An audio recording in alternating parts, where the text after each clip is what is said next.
Dans l'année 1914, évidemment, la sécurité n'était pas aussi avancée que celle d'aujourd'hui. C'est pourquoi il y avait beaucoup d'accidents sur l'eau. Dans cette capsule vidéo, je parlerai du naufrage de l'Empress of Ireland qui s'est passé sur le fleuve Saint-Laurent.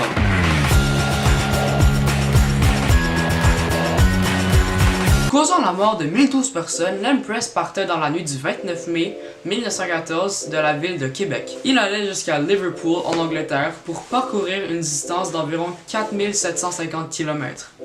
Wow. Ce paquebot transatlantique de la Canadian Pacific Steamship Company coule en seulement 14 minutes. 14 minutes?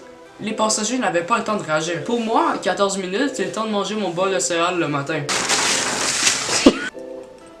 Et la vraie question, c'est qu'est-ce qui a causé le naufrage? Dans la nuit du 29 mai à 1h55 du matin, au large de Saint-Luce près de Rimouski, l'Empress a entré en collision avec le Storstad. Petite parenthèse. Parlant du Storstad, le Storstad était un charbonnier norvégien construit en Angleterre pour aller jusqu'à Montréal. Fin de la petite parenthèse. Alors, les deux bateaux ne pouvaient pas se voir au loin car il y avait du brouillard et ils étaient sur la rive de droite. Imaginez, l'Empress qui s'en va à Liverpool et en face, le Storstad qui s'en va à Montréal. Les deux sur la rive de droite. Le capitaine de l'Empress, Henry Kendall, dit qu'il a vu le Storstad à une distance d'environ 12 km. Heureusement, Henry Kendall a survécu. Petite parenthèse. Seulement 31% des passagers ont survécu. Fin de la petite parenthèse.